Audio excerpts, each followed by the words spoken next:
오늘의 말씀은 고린도후서 13장 8절로 13절입니다. 우리는 진리를 거슬러 아무것도 할 수 없고 오직 진리를 위할 뿐이니 우리가 약할 때에 너희가 강한 것을 기뻐하고 또 이것을 위하여 구하니 곧 너희가 온전하게 되는 것이라.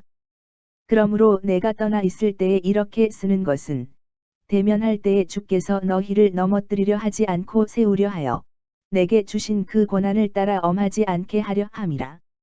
마지막으로 말하노니 형제들아 기뻐하라. 온전하게 되며 위로를 받으며 마음을 같이하며 평안할지어다. 또 사랑과 평강에 하나님이 너희와 함께 계시리라. 거룩하게 입맞춤으로 서로 문안하라. 모든 성도가 너희에게 문안하느니라. 주 예수 그리스도의 은혜와 하나님의 사랑과 성령의 교통하심이 너희 무리와 함께 있을지어다. 오늘 하나님의 말씀은 꽤 괜찮은 해피엔딩이라고 하는 말씀으로 여러분과 은혜를 나누기를 원합니다. 꽤 괜찮은 해피엔딩이라는 것은 뭐냐면 23살에 교통사고를 만나 전신 55%의 3도의 중화상을 입고 40번이 넘는 고통스러운 수술을 이겨내고 두 번째 인생을 살아가고 있는 이지선, 여러분들 잘 알죠? 이지선이가 최근에 들어 쓴 책이 꽤 괜찮은 해피엔딩이라고 하는 책입니다. 여러분도 잘 알고 있듯이 그녀는 아주 잘 웃고 사람들과 어울리기 좋아했고 23살의 평범한 대학생이었고 주일날 예배 잘 드리고 또 성가대 가서 열심히 하고 그러한 학생이었습니다. 어느 때와 다름없이 주일 예배를 드리고 시험 기간이라 도서관에서 공부를 하고 밤 10시에 끝나서 이제 오빠가 데리러 와서 집에 가기 위해서 오빠 차에 탔습니다. 그런데 신호를 기다리고 있던 차를 뒤에서 술 취한 사람이 차가 와서 돌진해서 사고가 납니다. 너무나 큰 사고였고 차에서 막 불이 나기 시작했고 정신을 차리는 오빠가 기절한 채 불길에 쌓여 있는 동생을 꺼내고 자기 옷을 벗어 덮어 불을 껐습니다. 그리고 몇 분 지나지 않아 그 차는 폭발하고 말았다고 하는 것입니다. 그녀는 전신 55%의 3도의 중화상을 입었고 의사들은 그녀가 살지 못할 것이고 설사 살게 되더라도 사람꼴은 되지 못할 것이다 라고 그렇게 판단했습니다. 그러나 그녀와 그녀의 가족들은 하나님만 붙잡고 기도하기 시작했습니다. 또 주위 사람들도 기도했습니다. 기도와 사랑으로 하루하루를 이겨냅니다.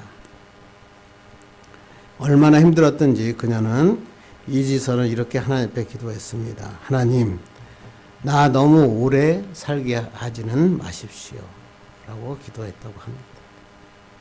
지선이가 시련을 이겨내고 사고 후 처음으로 글을 썼는데 처음 글이 참 우리의 마음이 녹입니다.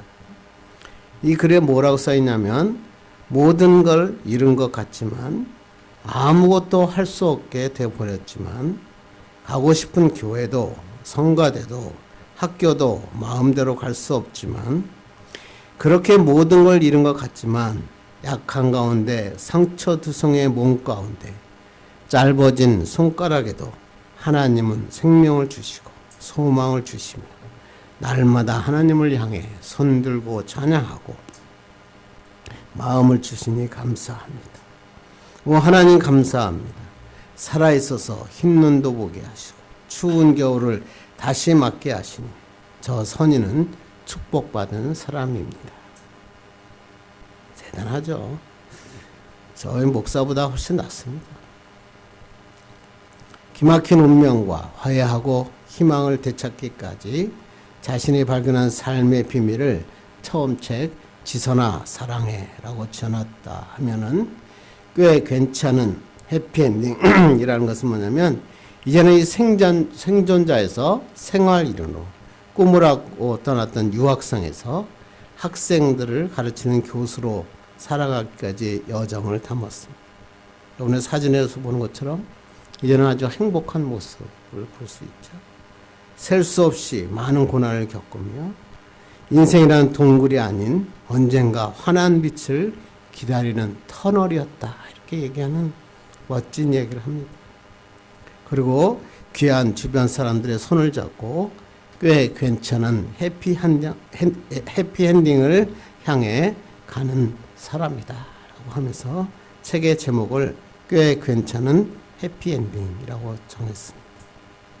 희망을 놓지 않고 다시 일어나 사회에서 소외된 사람을 도와주며 저 몸으로 혼자 살 수 있을까 염려하는 사람들에게 손을 잡아주고 선한 영향력을 나누고 축복을 전하는 사람이 되어 있다는 것입니다.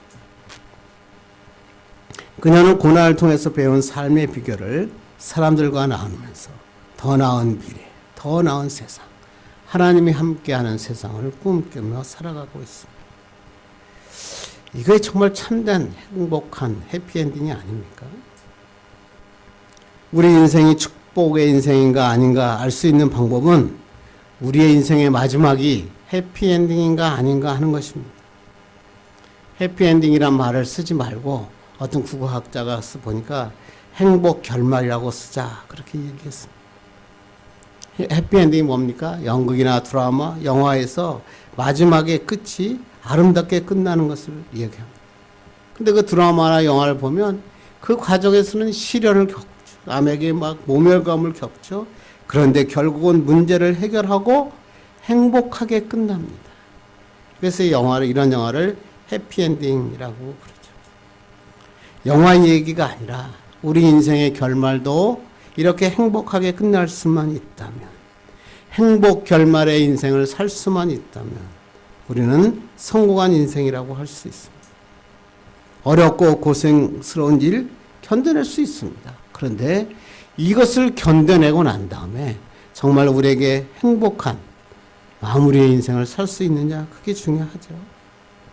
인생에서 많은 돈을 벌고 높은 곳까지 오르고 많은 사람들에게 인기를 끌었다고 인생의 마지막이 행복한 결말입니까? 아니죠. 그러나 인생의 마지막은 하나님이 원하시는 삶을 사는 거죠.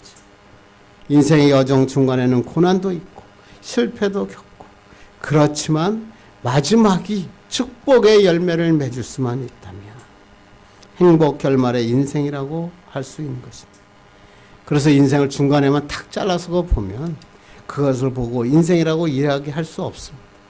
끝까지 우리 인생을 마무리할 때 그때 정말 행복 결말인지 아닌지 우리는 알 수 있는 것입니다. 여러분 너무나 잘 아는 해밍웨이, 여러분 아시죠? 누구를 위하여 종은 울리나 1954년에 노벨 문학상을 받은 미국이 낳은 해밍웨이죠. 우리에게는 노인과 바다, 무기여 잘 있거라, 이런 작품으로 너무나 잘 알려진 작가이죠.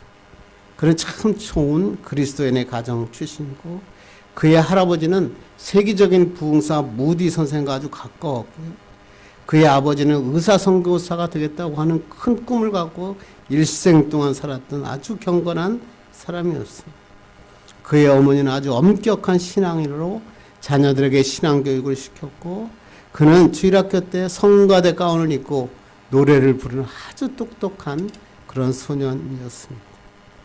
그러나 그가 나중에 어른이 되면서 그의 신앙에서 이탈하기 시작하고 제멋대로 사는 인생으로 바꾸어지고, 위대한 문학가로는 세상 역사의 이름을 알렸을지 모르지만 하나님 앞에서는 남길 것이 아무것도 없는 사람으로 타락하고 말았습니다.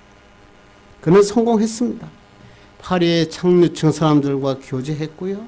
피카소 같은 거장과도 서로 교류하는 그러한 엄청난 사람이 되었습니다. 그러나 그는 어떻게 됐습니까? 1961년에 자신의 자택에서 총으로 자결하면서 그의 생애를 마치고 말았습니다. 그가 마지막 남긴 말이 무엇인지 아십니까? 오늘 책 앞에 쓰여 있는 말이 그겁니다. 해밍웨이의 그 묘비에 일어나지 못해 미안하오 라는 한마디를 남기고 죽습니다. 해밍웨이의 중간은 화려했을지 모르지만 그의 마지막은 행복 결말이 아니었습니다. 결국은 자기의 생명을 자기가 끊지 않으면 사는 의미조차 발견할 수 없는 잿더미 위의 인생, 그런 인간이 되고 말았던 것입니다. 해밍웨이는 인생의 과정은 화려하고 대단했지만 그의 인생의 마지막은 불행한 결말이었던 것입니다. 저는 항상 이런 얘기를 들으면서 이럽니다. 이것으로 끝나면 얼마나 좋을까? 불행한 결말로 끝나면 얼마나 좋을까? 그러나 그 다음에 세계가 있잖아요. 그 다음에 하나님 앞에 내가 어떻게 설 수 있을까? 그게 더 무섭지 않습니까? 우리도 마찬가지입니다. 우리 인생의 가정에는 좋은 일도 있고요. 어려운 일도 있고요. 성공할 수도 있고 실패할 수도 있고요. 영광된 순간도 있고 아픔의 시간도 주어집니다. 그런데 그 과정이 어떠했는지, 그때 느꼈던 고통과 아픔이 얼마나 깊었는지 그거 중요하지 않더라고요. 내가 지나고 난 다음에 내가 어떻게 마지막을 결말을 맺을 것인가. 행복 결말을 우리가 맺을 수 있는가. 중간에는 뭐 이름도 날리고 돈도 만진 것 같고 그런데 나중에 보니까 아무것도 남기지 못하는 사람. 특히 요새 제가 죄종이 되고 난 다음에 느끼는 게 뭐냐면 내가 하나님 앞에 아무것도 내세울 수 없는 사람으로 내 인생을 마무리한다면 얼마나 불행할까. 하나님 앞에 내가 섰을 때 내가 무엇이라고 말할 수 있을까. 행복 결말이 아니라 불행 결말 아닙니까? 그렇다면 중요한 게 뭐랄까요? 우리는 지금 어떠한 결말을 향해 달려가고 있는가? 내가 지금 사는 것이 너무 힘들어서 정신이 없어서 정말로 잘못된 길을 향하여 그냥 노력을 시간을 보내고 노력하고 낭비하는 삶을 살고 있지는 않습니까? 세상의 문제를 해결하지 못해서 그거 해결하려고 전전긍긍하며 살고 있지는 않습니까? 아니면 내가 힘들어도 하나님께서 원하시는 길, 하나님의 영광을 위한 길, 행복한 결말을 위해 한 걸음씩 달려가고 있는지 우리 한번 물어봐야 될 때가 된 것입니다. 그리스도인의 삶은 살아가는 과정도 축복입니다. 그러나 궁극적인 축복은 뭐냐면 행복한 결말을 삶을 사는 겁니다. 왜요? 하나님과 함께하는 천국을 향해서 달려가는 게 그리스도인이기 때문에 그렇습니다. 그래서 우리는 어떻게 살든지 하나님의 영광을 위해서 사는 것이 중요합니다. 이것은 알겠는데 그렇다면 우리의 사는 인생이 어떻게 하면 행복 결말로 마무리할 수 있습니까? 그것이 문제죠. 오늘 본문이 그런 말씀이죠. 사도 바울이 우리가 인생의 행복 결말을 맺기 위해서 필요한 것에 대해서 우리에게 설명하고 있는 게 오늘 본문입니다. 오늘 본문 고린도후서를 마무리하면서 바울이 던지는 마지막 권명과 축복의 말씀입니다. 고린도 교회는 바울이 가장 사랑했던 교회 중에 하나였고요. 또 그렇지만 이 고린도 교회는 바울에게 정말 큰 아픔과 상처를 준 교회이기도 했습니다. 그래서 우리가 계속 살펴본 것처럼 바울은 고린도 교회에 4개의 편지를 썼잖아요. 고린도 교회 편지를 쓰면서 책망하기도 하고 또는 위로하기도 하고 경고와 갈등을 표현하기도 하고 견딜 수 없는 아픔과 분노를 나타내기도 했습니다. 그러나 이 4편의 편지를 오늘 마무리하면서 그는 지금 고린도 교회에게 행복 결말에 대한 놀라운 메시지를 전달하고 있는 것입니다.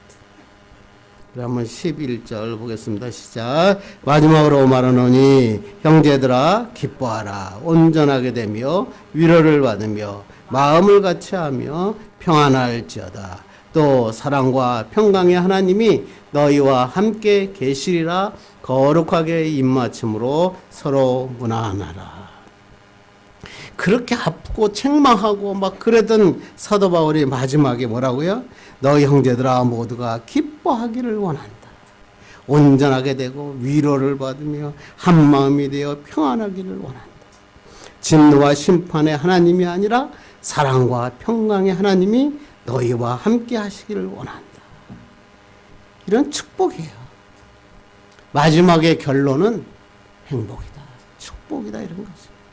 그러면서 우리가 너무나 잘 알고 있는 오늘 우리 13절 말씀을 얘기합니다. 읽겠습니다. 시작. 주 예수 그리스도의 은혜와 하나님의 사랑과 성령의 교통하심이 너희 무리와 함께 있을지어다. 신약 성경에 기록된 기도문 중에서 가장 강력한 축복 기도. 성삼의 이름으로 드리는 축복의 기도. 그걸 통해서 사도 바울은 고린도 후서, 고린도에게 보낸 4편의 편지를 마무리하고 있는 것입니다. 이것이 바로 바울이 위대한 하나님의 사람이었다는 것을 보여주는 거죠. 중환과정은 너무 힘들었어요. 갈등하기도 하고 아프기도 하고 분노하기도 하고 거기서 쫓겨나기도 합니다.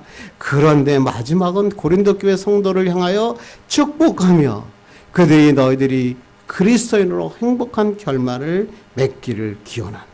이렇게 하면서 오늘 놀라운 하나님의 복음의 메시지를 전하고 있는 것입니다.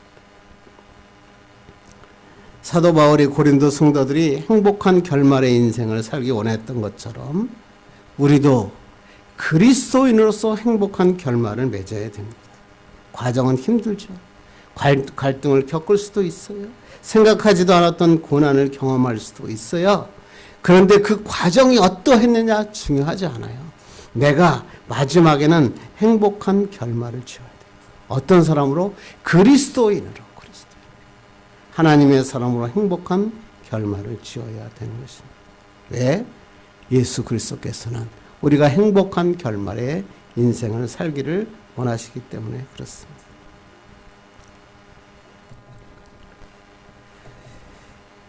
한 신문사에서 살아서 미리 쓰는 유언이라는 기획을 했고 거기에는 이제 소설가이신 고종옥 박사의 이야기가 실려 있었습니다. 제가 했는데 또 빼먹네. 이 사람 이제 1960년생인데요. 소아마비. 참, 우리 때는 참 소아마비에 걸린 사람들이 좀 있었죠. 그래서 일어나지도 못하는 그 자기를 보고 이웃의 노파가 세댁 이 아이는 홀트에 갖다 주구려. 그렇게 이야기를 합니다. 그러나 그 부모는 그를 버리지 않고요. 엄청난 불운으로 시작했죠. 그런데 그는 첫 번째 행운을 만나죠. 누가? 자기를 버리지 않는 부모를 만난 것입니다. 두 번째 행운은 그 장애인인 그와 결혼하여 평생을 같이 한 아내였습니다. 그래서 그의 유언장, 그 행복한 그 유언장이라고 하는 것은 각 명사들에게 가서 마지막 유언 한마디씩만 해달라라고 하는 것이었거든요. 그래서 그 사람의 유언은 뭐냐면 소아마비 장애인을 남편으로 맞아준 당신과 하늘나라에서도 함께 살고 싶소. 이게 그의 유언이었어요. 하늘나라에서도 함께 살고 싶다는 게 유언이었죠. 그리고 설명을 붙입니다. 장차 하늘나라에 가면 그때는 장애 없는 평범한 남편이 되어서 평생토록 자신을 돌봐준 아내를 얻고 다니겠습니다. 그는 아내의 이 헌신적인 도움으로 문화일보 신춘문예로 등단하고 세종로 일본지 가방 들어주는 아이 등 수많은 책을 내죠. 그는 다시 태어난다면 장애인으로 살고 싶지는 않지만 지금의 아내는 꼭 다시 만나고 싶다.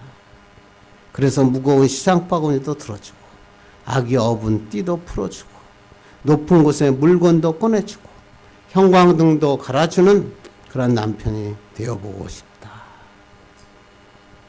너무나 힘든 시간이었지만 부모의 도움 그리고 헌신적인 아내의 도움으로 행복한 결말을 그려가고 있습니다. 그래서 그 사람은 많은 사람들에게 다니며 이 행복을 전하는 사람이 되었습니다. 많은 사람들이 이렇게 행복한 결말을 지으며 살면 얼마나 좋겠습니까?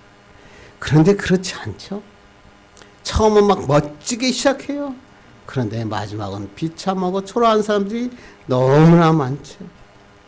세상에서 가장 행복하고 좋을 줄 알고 결혼했는데 그동안 알지 못했던 상대방의 결점들이 보이고 이혼하는 사람들이 막 많아지기 시작했습니다. 그래서 최근 들어 변호사 중에서 최고 변호사가 이혼 전문 변호사하고 차 사고 전문 변호사라고 그럽니다. 그만큼 이혼하는 사람들이 많아지는 것입니다. 사업도 마찬가지예요. 제가 사업할 때 보니까 막 그냥 돼지 머리에 올려놓고 막 풍악을 올리고 거기다 막 10,000원짜리, 그때는 50,000원짜리가 없었으니까 막 꽂으면서 막 풍악을 올리고 시작했는데 끝까지 가는 사람 별로 없더라고요. 중간에 실패하고 좌절하고 그런 기업들이 너무나 많죠. 그래서 저는 사업할 때나 프로젝트 할 때 제일 싫어하는 단어가 뭐였냐면 용두사미. 처음에는 막 큰 거 같이 뭔가 시작했는데 보니까 아무것도 남죠. 뭔가 될 것 같이 있었는데 결과는 아무것도 없는 일들이 사업에서도 일에서도 많이 나타나기 때문에 그렇습니다. 그런데 중요한 것은 뭐냐면 이러한 과정을 통과하는 사람들이 있다는 거예요. 이런 과정을 통과한 부부는 행복한 황혼을 보내는 거예요. 서로를 믿고 신뢰하며 사는 거죠. 이 과정을 통과한 기업은 안정된 기업이 돼요. 많은 사람들을 고용해요. 그들의 삶을 책임져 주잖아요. 멋지잖아요. 그래서 우리가 뭐 말 중에서 성경에 나온 말 중에서 시작은 미약했지만 나중은 창대하리라. 이거 뭐 여러 가지 이론들이 많지만 하여튼 전 좋아합니다. 시작은 미약했지만 나중은 창대하리라. 이랬으면 얼마나 좋겠어요. 우리는 마지막에 좋은 사람, 행복한 결말의 인생을 사는 게 중요합니다. 나만 행복한 결말을 맺는 게 아니라 사도 바울처럼 마지막에 축복을 전하며 사는 사람, 축복을 기원한 사람. 이런 사람은 아마 꽤 괜찮은 해피엔딩이 될 것입니다. 그러면 어떻게 하면 꽤 괜찮은 해피엔딩의 인생을 살 수 있습니까? 그래서 하나님께 영광도 돌리고 우리의 삶에서도 아름다운 자취를 남기고 살아갈 수 있습니까? 오늘 본문을 통해서 행복한 결말, 꽤 괜찮은 인생을 살기 위한 하나님의 필수적인 조건이 무엇인지 살펴보고 은혜 받기를 원합니다. 첫째가 뭐냐면 진리와 동행해야 된다. 참 중요한 말씀이에요. 우리가 정말 행복 결말, 꽤 괜찮은 인생을 살기 위해서는 가장 먼저 해야 될 게 뭐예요? 진리와 함께 동행하는 것이. 그게 오늘 8절 말씀이죠. 읽겠습니다. 시작. 우리는 진리를 거슬러 아무것도 할 수 없고 오직 진리를 위할 뿐이니. 그리스도는 뭐야? 진리를 거역할 수 없다. 그래요. 오직 진리를 위해서 산다. 여기서 진리가 뭐죠? 하나님의 말씀이죠. 복음의 진리죠. 그러면 진리를 위해 산다라는 것은 뭐죠? 오직 예수 그리스도를 위해 산다는 거예요. 사도 바울이 그렇게 살았다는 겁니다. 실제로 사울의 삶은 복음의 진리가 가득했고 예수를 위해 사는 인생이었어요. 예수 그리스도가 구원자이시고 소망이시고 생명이시다라고 하는 진리를 붙잡고 사도 바울은 살았습니다. 이게 사도 바울의 삶을 살게 한 가장 강력한 힘이요 동기였습니다. 이 진리를 나누고 전파하기 위해서 바울은 어디든지 갔습니다. 이 진리를 위해서 죽음도 마다하지 않는 삶을 살았습니다. 그런데 성경에 나온 바울이니까 쉬운 것 같은데 실제로 우리의 삶에서 이와 같이 진리를 위해 살고 진리와 함께 사는 것은 쉽지 않습니다. 왜? 진리를 선택하게 되면 반대가 따라오게 되고 핍박이 따라옵니다. 실제로 바울도 세상과 적당히 타협했다면 그들 높은 집에 있었고 공부도 많이 했기 때문에 아마 더 부유하게 살았고 편안한 삶을 살았을 것입니다. 그리고 남들이 부러워할 정도로 출세의 길을 아마 다 걸어갔을 것입니다. 그런데 중요한 것은 뭐죠? 이렇게 세상과 타협하며 살면 하나님이 기뻐하지 않는다. 하나님이 기뻐하지 않는다는 거예요. 왜? 우리와 함께 동행하시는 분은 예수님이시기 때문에 그렇습니다.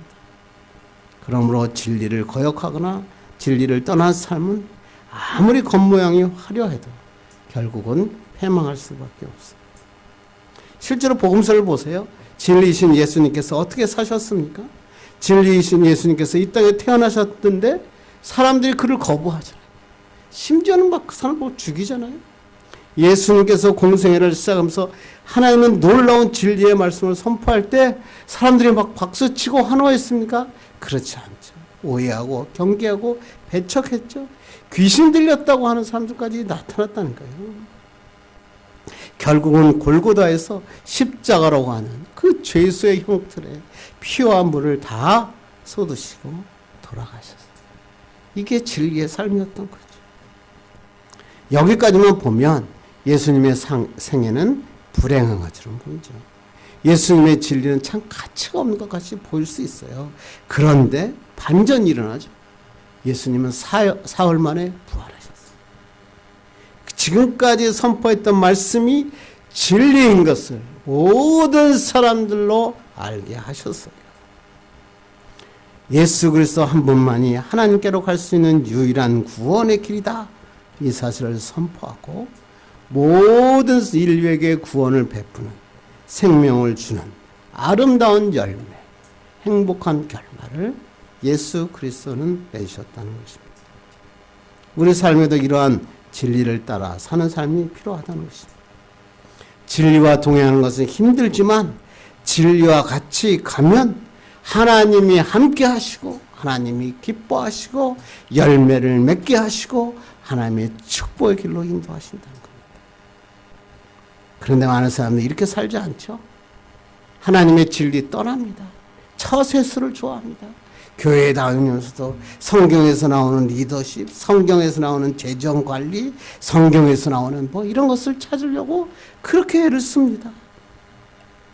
진리를 따르는 사람은 힘들기 때문에 당장 나에게 필요한 것, 나에겐 리더십이 필요해, 나에겐 재정이 필요해, 나에게는 뭐가 필요해.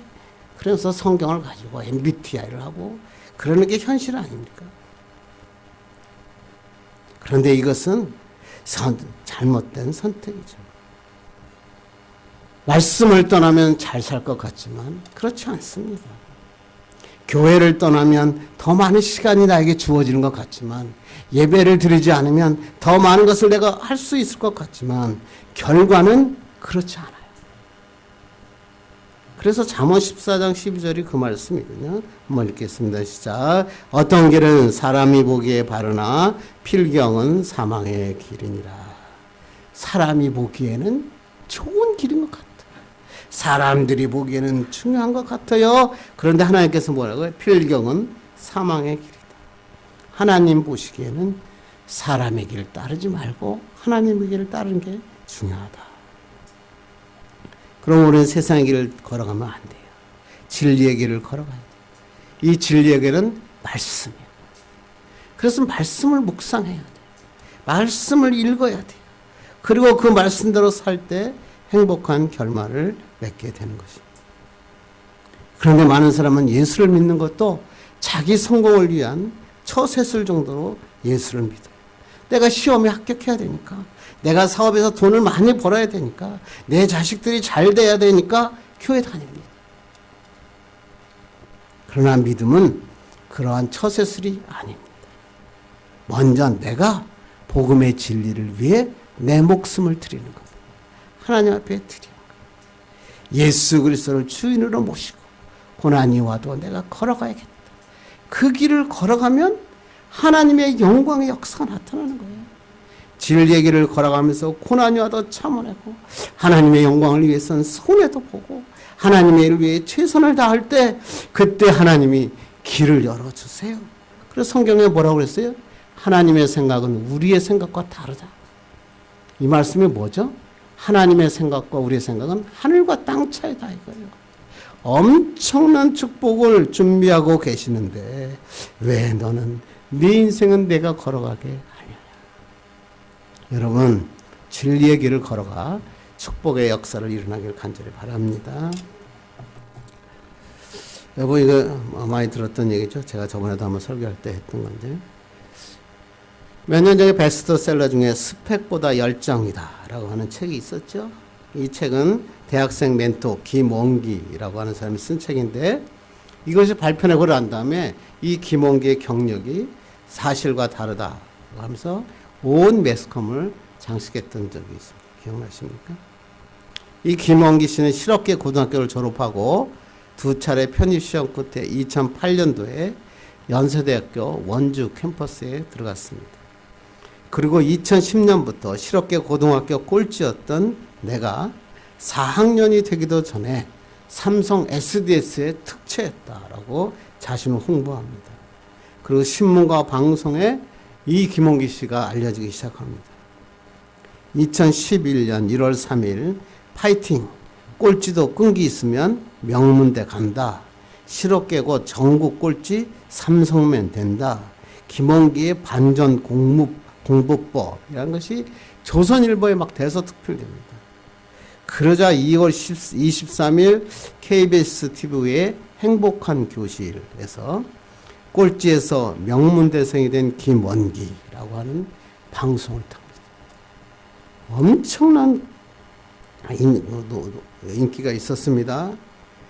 그는 이제 고등학교, 대학의 강연을 통해서 대학생 멘토로 최고의 주가를 올립니다.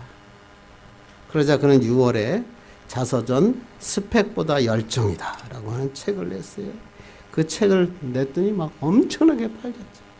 그 책의 부제는 뭐냐면 정교 꼴찌에서 삼성맨까지 김홍기의 멈추지 않는 도전. 근데 그가 책을 낸 지 보름 만에 삼성 SDS가 출판사에게 전화를 하고 공문을 보냅니다. 그런 사람이 우리 SDS에 입사한 적이 없습니다. 항의합니다. 김 씨의 거짓말이 들통이 납니다. 출판사는 자서전 전량을 회수하고 절판합니다. 김 씨는 출판사에게 손해배상금 수천만 원을 물어줬고 삼성 SDS에서는 입사했다고 사칭하지 않겠다라고 하는 각서를 씁니다. 그리고 여기서 멈췄으면 좋겠는데 김 씨는 여기서 또 멈추지 않습니다. 그는 네이버 인물 정보란에 연세대학교 MBA 졸업이라고 것을 추가하고 계속 강연을 다니면서 가짜 성공 스토리를 전달합니다. 그러자 이제 연세대학교 교수들이 일어났습니다. 아, 이 학생은 학부 졸업도 안 했는데 어떻게 MBA를 졸업할 수 있냐는 것입니다. 연세대는 학사 경고 3회 누적으로 김 씨가 제적되었다라고 하는 것을 발표합니다. 나중에 김 씨는 이렇게 얘기합니다. 모두 사실이다. 성공하기 위해 어쩔 수 없이 거짓말했다라고 말하고 맙니다. 우리 사회의 한 단면을 보여주는 것 같아요. 왜 이러한 현상이 벌어지죠? 어떤 길로 가든지 성공만 하면 된다 하는 잘못된 생각입니다. 그렇습니다. 또 특히 그리스도인이 되었어도 어떻게 해서든지 출세하고 성공해서 잘 살면 된다 그렇게 생각하는 것 잘못된 길입니다. 하나님이 기뻐하시는 것은 그런 길이 아니에요. 바른 길이에요. 힘들어도 진실되게 사는 것. 진실되게 사는 것 때문에 손해보는 것 하나님이 다 메워주시고 하나님이 다 부어주시고 채워주세요. 핍박을 당할지 모르지만 거기서 맺게 되는 열매는 무럭무럭해요. 우리가 생각하지 못하는 놀라운 인생의 길을 걷게 하십니다. 그러므로 우리 인생이 행복 결말이 되기 위해서는 어떻게 해요? 진리와 함께 살아야죠. 진리를 떠난 축복은 축복이 아니에요. 당장 이익은 가져올지만 나중은 불행한 결말을 가져오게 되는 것입니다. 그러므로 우리는 행복한 결말을 얻기 위해서 진리와 함께 말씀과 함께 살아가는 축복의 사람 되기를 간절히 바랍니다. 두 번째는 하나님의 축복이 임해야 됩니다. 행복한 결말의 인생을 살기 위해서는 진리, 진실하고 정직하게 살아야 돼요. 그리고 두 번째는 하나님의 충만한 축복이 임해야 됩니다. 그리고 오늘 13절입니다. 시작. 주 예수 그리스도의 은혜와 하나님의 사랑과 성령의 교통하심이 너희 무리와 함께 있을지어다. 우리가 예배 마지막에 드리는 축도가 이 말씀이죠. 성삼위 이름으로 드리는 최상의 축복. 그래서 어떤 사람이 야 예배에 늦게 와도 마지막에 축도는 받고 가야 된다. 뭐 이런 옛날에 그런 분이 많이 있어요. 근데 구약시대에는 그러면 어떻게 축도를 했습니까? 구약시대 축도 한번 볼까요? 민수기 6장 24절 26절입니다. 여호와는 내게 복을 주시고 너를 지키시기를 원하며 여호와는 그의 얼굴을 내게 비추사 은혜 베푸시기를 원하며 여호와는 그 얼굴을 내게 붙여서 여호와는 그 얼굴 내게로 향하여 드사 평강 주시기를 원하노라 할지니라. 제가 또 한 절 빼면 민수기 6장 24절로 26절을 그때 당시의 사람들은 축도 형태로 축복의 기도를 드렸습니다. 그런데 신약에 와서는 이 바울의 오늘 축도의 말씀을 축도로 사용합니다. 이 축도에는 세 가지 축복이 있었죠. 첫째가 주 예수 그리스도의 은혜의 축복이다.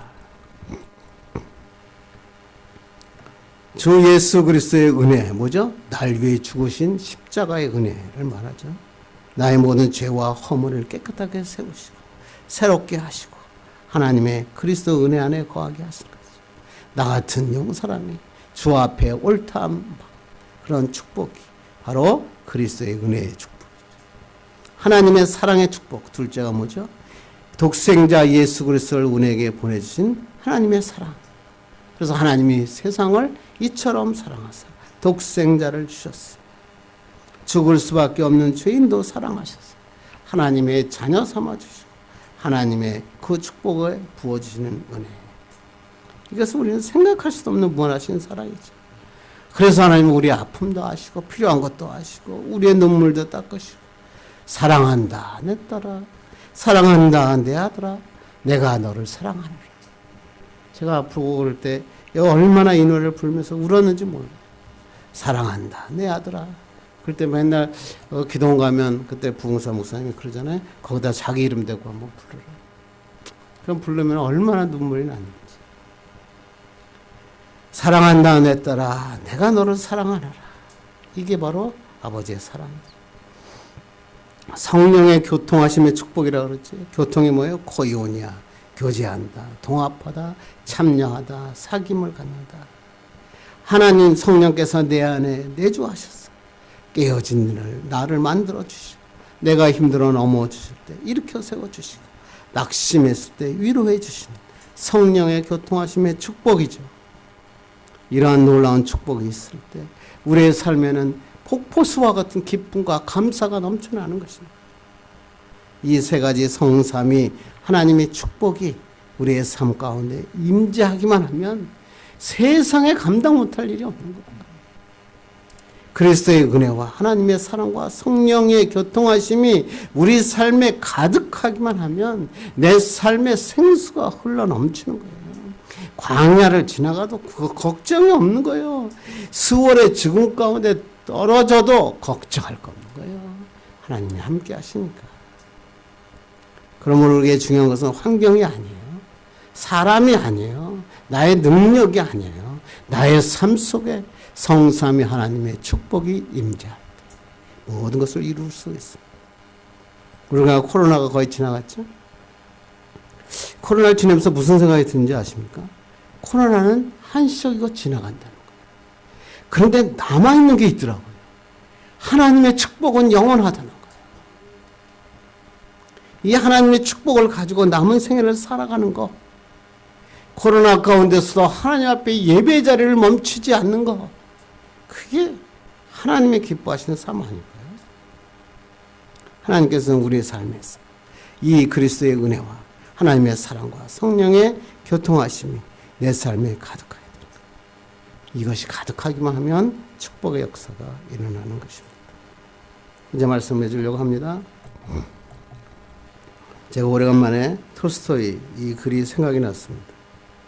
톨스토이 작품 중에서 사람에게는 땅이 얼마나 필요한가 라고 하는, 참 옛날에 읽었던 책인데 갑자기 생각이 났어요. 여기의 주인공은 바흠이라고 하는 농부인데 자기 언니와 이야기를 하면서 이렇게 합니다. 우리 농부는 원하는 만큼의 땅만 가질 수 있다면 악마라도 두렵지 않다, 이렇게 얘기를 합니다. 그런데 이 화덕두에 악마가 이 이야기를 듣습니다. 악마가 의미심장한 미소를 지으면서 내가 너에게 땅을 넉넉히 주고 그 땅으로 널 유혹하고 말겠다. 그리고는 마을의 지주에게 땅을 팔게 합니다. 주인공은 자신만의 땅이 생기자 기분이 좋았습니다. 그런데 다른 농부들의 가축들이 와가지고 자신의 땅으로 들어와서 모든 작물을 짓밟습니다. 화가 난 이웃 농부들을 고발했고 이웃 농부들은 그에게 앙심을 품고 막 복수합니다. 그래서 그것에 살 수 없게 된 주인공이 어떤 새로운 이야기를 듣게 됩니다. 약 400km를 걸어서 새로운 땅 바시키르라고 하는 곳에 도착했는데 그 원주민들과 거래를 했습니다. 그런데 놀라운 것은 뭐냐면 땅값은 하루에 1,000루블이었습니다. 이게 무슨 말입니까?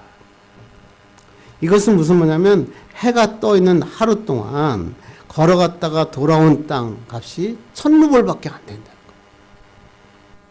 촌장에게 물어봤습니다.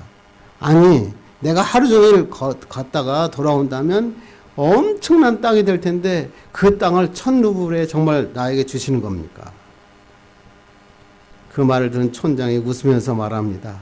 예, 당신이 얼마만큼 많이 걸었던 간에 그 모든 땅은 다 당신 땅이 됩니다. 다만 한 가지 조건이 있습니다.